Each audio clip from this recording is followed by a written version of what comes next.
الحمد للہ وکفا وسلام علی عبادہ الذین اصطفیٰ اما بعد۔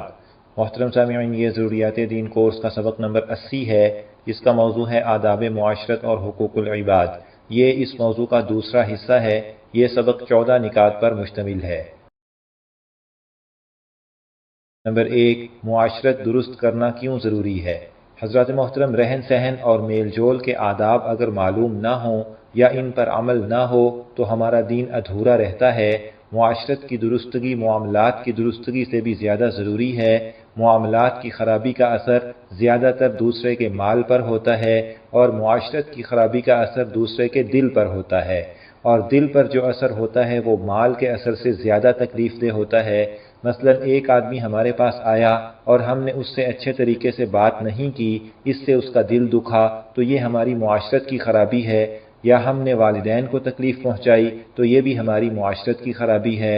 معاملات میں دوسروں کے مال کی حفاظت ہے، اور معاشرت میں دوسروں کے دل اور عزت کی حفاظت ہے، لہذا معاشرت کی اہمیت معاملات سے زیادہ ہے۔ نمبر 2، معاشرت اور حقوق العباد کے بارے میں ایک بنیادی اصول۔ رسول اللہ صلی اللہ علیہ وسلم کا ارشاد ہے، المسلم من سلم المسلمون من لسانہ و یدہ۔ مسلمان وہ ہے جس کی زبان اور ہاتھ سے دوسرے مسلمان محفوظ ہوں۔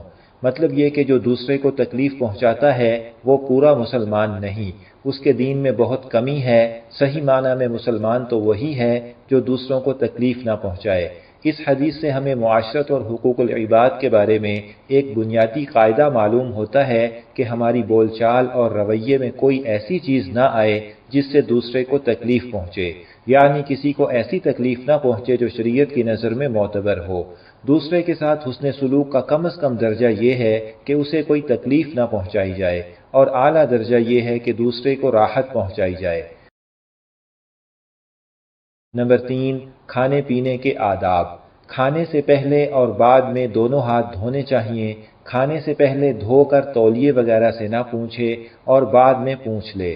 شروع میں بسم اللہ کہو، اگر شروع میں بھول جاؤ تو جب یاد آئے تو بسم اللہ فی اولہ و آخرہ کہو، یعنی اللہ کے نام سے اس کے شروع میں اور اس کے آخر میں۔ سیدھے ہاتھ سے کھاؤ پیو، کیونکہ شیطان الٹے ہاتھ سے کھاتا پیتا ہے۔ اپنے سامنے سے کھاؤ، دوسروں سے پہلے مت کھاؤ۔ کھانے کو گھور کر مت دیکھو، کھانے والوں کی طرف نہ دیکھو۔ بہت جلدی جلدی نہ کھاؤ، خوب چبا کر کھاؤ۔ جب تک ایک لقمہ نگل نہ لو دوسرا نہ لو۔ شوربہ وغیرہ کپڑے پر نہ ٹپکے۔ انگلیاں ضرورت سے زیادہ نہ استعمال ہوں۔ پینے کی چیز 3 سانس میں پینی چاہیے۔ اگر کئی گلاس پینا ہو تو ہر گلاس کو 3 سانس میں پینا چاہیے۔ برتن میں سانس لینا منع ہے، برتن ہٹا کر سانس لی جائے۔ کھڑے ہو کر کھانا پینا مکروہ ہے۔ نبی اکرم صلی اللہ علیہ وسلم اور صحابہ کرام رضی اللہ عنہم کی عادت زمین پر دسترخوان بچھا کر اس پر کھانا کھانے کی تھی، میز کرسی پر کھانے کی نہیں تھی۔ نبی اکرم صلی اللہ علیہ وسلم نے کھانے میں عیب نہیں نکالا۔ اگر پسند ہوا کھا لیا ورنہ چھوڑ دیا، اور آپ ٹیک لگا کر بھی نہیں کھاتے تھے۔ آپ صلی اللہ علیہ وسلم نے فرمایا، اگر لقمہ گر جائے تو اسے صاف کر کے کھا لو، شیطان کے لیے نہ چھوڑو، اور کھانے کے بعد انگلیاں چاٹ لو، کیونکہ تمہیں معلوم نہیں کہ کھانے کے کس حصے میں برکت ہے۔ برتن میں اندازے سے کھانا نکالو اور برتن اچھی طرح صاف کرو۔ کھانے اور پینے کے بعد جو دعائیں آئی ہیں ان میں سے ایک دعا یہ ہے، الحمدللہ الذی اطعم وسقى وسوغہ وجعل لہ مخرجا۔ سب تعریفیں اس اللہ کی جس نے کھلایا اور پلایا اور اسے کھانا آسان بنایا اور اس کے لیے نکلنے کی راہ بنائی۔ کھانے کے وقت اس طرح بیٹھنا چاہیے جس سے تواضع ظاہر ہو، جیسے اتحیات کی حالت میں، یا بایاں پاؤں بچھا کر اور دایاں پاؤں کھڑا کر کے۔ اس طرح نہیں بیٹھنا چاہیے جو تواضع کے خلاف ہو، جیسے ٹیک لگا کر یا ایک طرف جھک کر یا 4 زانوں بیٹھ کر۔ البتہ اگر کوئی عذر ہو تو پھر درست ہے۔ مل کر کھانا کھانے میں برکت ہوتی ہے۔ کھانا کھا چکو تو پہلے دسترخوان اٹھواؤ پھر خود اٹھو۔ نمبر 4، ملاقات، گفتگو اور مجلس کے آداب۔ دوسرے کے گھر جاؤ تو گھر کے اندر جانے سے پہلے اجازت لینا واجب ہے۔ مرد، عورت، محرم، غیر محرم سب کے لیے یہی حکم ہے۔ اپنے محرم رشتہ داروں کے پاس جاتے ہوئے بھی اجازت لے کر جانا چاہیے، اور گھر میں صرف اپنی بیوی ہو تو بہتر یہی ہے کہ بغیر اطلاع گھر میں داخل نہ ہو، بلکہ پاؤں کی آہٹ وغیرہ کسی طریقے سے باخبر کر دے پھر داخل ہو۔ اجازت لینے کے لیے دروازے پر 3 بار درمیانے انداز سے دستک دینی چاہیے یا ڈور بیل بجانی چاہیے اور سلام کر کے اپنا نام بتانا چاہیے۔ 3 دفعہ دستک دینے یا بیل بجانے کے باوجود جواب نہ ملے یا اجازت نہ ملے تو واپس ہو جانا چاہیے اور برا نہیں ماننا چاہیے۔ اجازت لینے کے لیے گھر کے بالکل سامنے کھڑے نہ ہوں اور دروازے سے اندر بھی نہ جھانکیں۔ جو وقت دوسرے کی مصروفیت کا ہو اس وقت اسے فون بھی نہیں کرنا چاہیے۔ اگر اکثر کسی سے فون پر بات کرنی ہو تو اس کی فرصت کا وقت پہلے معلوم کر لیا جائے اور اس کی پابندی کی جائے۔ اگر لمبی بات کرنی ہو تو اس سے پوچھ لیا جائے کہ وقت ہو تو بات کروں۔ فون کی بیل بج رہی ہو تو دوسرے کا حق ہے کہ اسے کوئی جواب دیا جائے۔ کلام کے آداب: کلام درمیانہ ہونا چاہیے، نہ اتنا لمبا کہ سننے والا اکتائے، نہ اتنا مختصر کہ سمجھ نہ آئے۔ سادگی اور بے تکلفی کے ساتھ گفتگو کرنی چاہیے، تکلف سے چبا چبا کر باتیں مت کریں، فاسق و فاجر کے لیے زیادہ تعظیم کے الفاظ نہ کہیں، جھوٹ، غیبت، چغل خوری، بہتان باندھنا، لڑائی جھگڑا یہ سب گناہ ہیں جو زبان سے ہوتے ہیں، ان سب سے بچنا لازم ہے۔ زبان کے گناہوں کی مزید تفصیل کورس کے سبق نمبر 64 میں بیان ہو چکی ہے۔ بڑوں کا نام ادب سے لینا چاہیے اور کوئی تعظیم کا لفظ بولنا چاہیے۔ عورت کے لیے شوہر کا نام لے کر پکارنا مکروہ ہے۔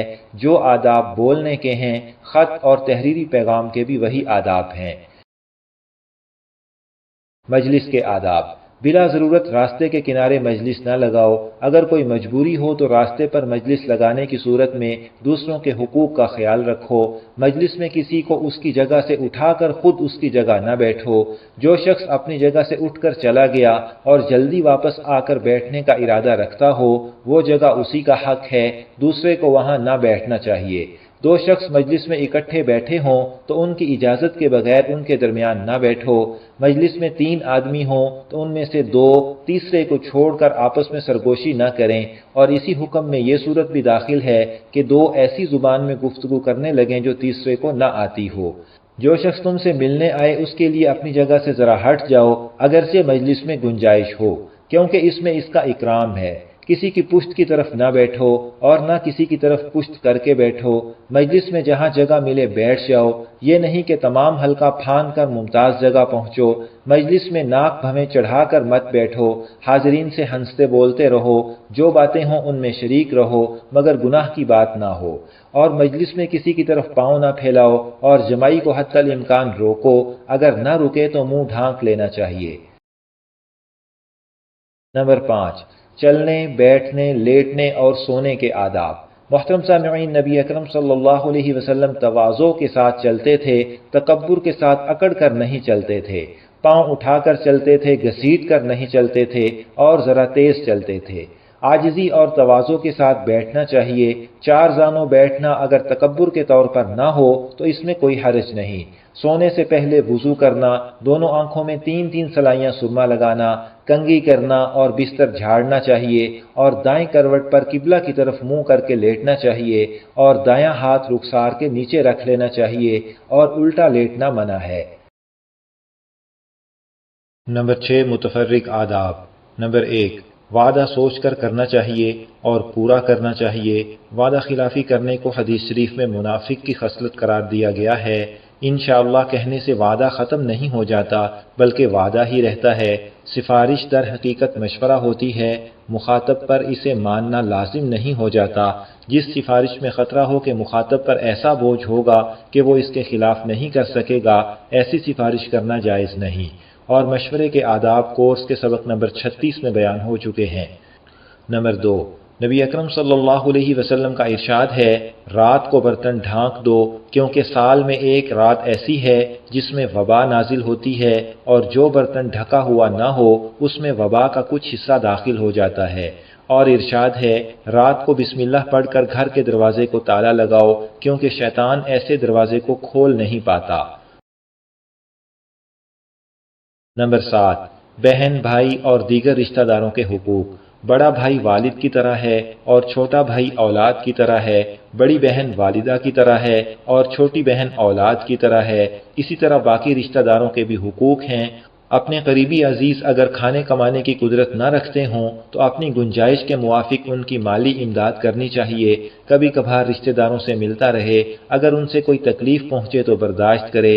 اسی طرح سسرالی رشتہ داروں، ساس، سسر، سالے، بہنوئی، داماد اور بہو وغیرہ کا بھی کسی قدر حق ہے، اس لیے ان سب رشتوں کی رعایت کرنی چاہیے۔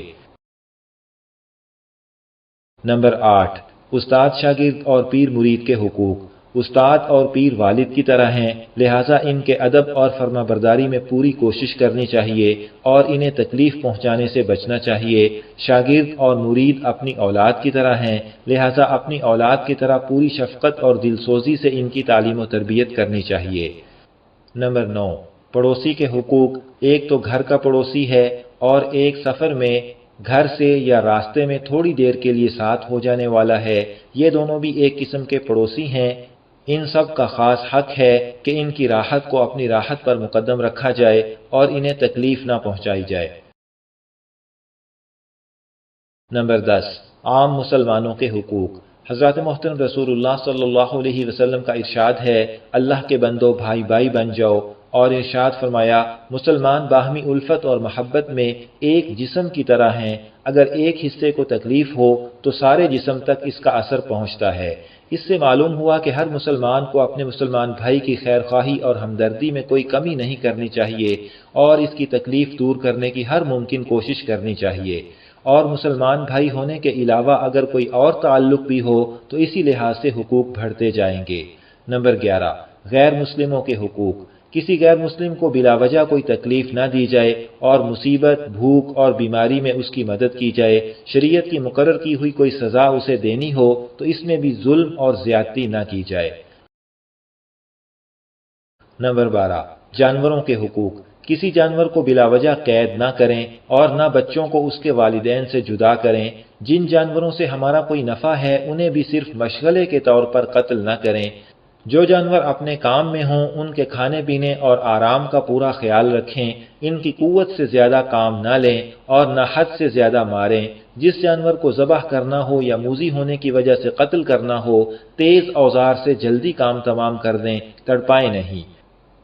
حضرات محترم، یہاں حقوق کا ایک بنیادی خاکہ دکھایا گیا ہے۔ اسلام کے طے کیے ہوئے ہیومن رائٹس کی مزید تفصیل دیکھنی ہو تو حضرت تھانوی رحمہ اللہ کا رسالہ حقوق الاسلام دیکھیے۔ نمبر 13، صلہ رحمی اور قطع رحمی کے معنی کی وضاحت۔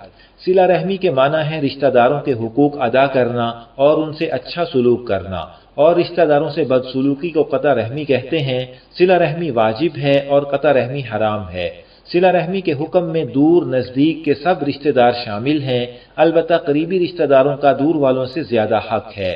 صلہ رحمی کی کچھ صورتیں یہ ہیں: سلام دعا کرنا، تحفہ بھیجنا، ملاقات کرنا، خط بھیجنا، فون کرنا، لطف اور مہربانی سے پیش آنا، مدد کرنا، تکلیف نہ پہنچانا وغیرہ۔ صلہ رحمی کا مطلب یہ ہے کہ ان چیزوں میں پہل کرے۔ اگر دوسرے رشتہ داروں کے سلوک کے جواب میں اچھا سلوک کیا تو یہ ان کی بھلائی کا بدلہ ہے، صلہ رحمی نہیں ہے۔ دین کی وجہ سے کسی سے دوری اختیار کرنا قطع رحمی نہیں ہے، اور بعض دفعہ کسی سے بہت سخت دنیاوی تکلیف پہنچتی ہے اور اس کے معافی مانگنے کے باوجود زیادہ تعلق رکھنا نقصان دہ یا تکلیف دہ ہوتا ہے۔ ایسی صورت میں قطع رحمی سے بچنے کے لیے اتنا کافی ہے کہ اتفاقی ملاقات میں باہم سلام ہو جائے اور کسی ضروری بات کا مختصر جواب دے دیا جائے۔ نمبر 14، معاشرت درست کرنے کا طریقہ۔ محترم سامعین، معاشرت کی درستگی کا طریقہ یہ ہے کہ ایک تو تواضع اختیار کی جائے، یہ بنیاد ہے حسن معاشرت کی۔ تواضع کی تفصیل کورس کے سبق نمبر 66 میں بیان ہو چکی ہے۔ اور دوسرے، کچھ وقت نکال کر یہ سوچا کریں کہ ہم سے کسی کو تکلیف تو نہیں پہنچتی، اور تیسرے، اس پر غور کیا کریں کہ جیسا میرا رویہ دوسروں کے ساتھ ہے، اگر اس طرح کا رویہ دوسرے میرے ساتھ رکھیں تو مجھے ناگوار تو نہیں ہوگا۔ اگر اپنے آپ کو ناگواری ہو تو سمجھ لینا چاہیے کہ دوسروں کو بھی اس سے تکلیف ہوتی ہے، لہٰذا ان کاموں کو چھوڑ دیا جائے۔ اس طرح سوچنے اور خیال رکھنے سے آہستہ آہستہ طبیعت میں یہ چیز رچ بس جائے گی اور معاشرت اسلامی رنگ میں رنگ جائے گی۔ یہاں پر ضروریات دین کورس کا سبق نمبر 80 مکمل ہوا۔ انشاءاللہ تعالی سبق نمبر 81 کا موضوع ہوگا اسلام کا سیاسی نظام ایک تعارفی جائزہ۔ اللہ تعالی ہم سب کو اسلامی معاشرت اپنانے کی توفیق دیں، آمین۔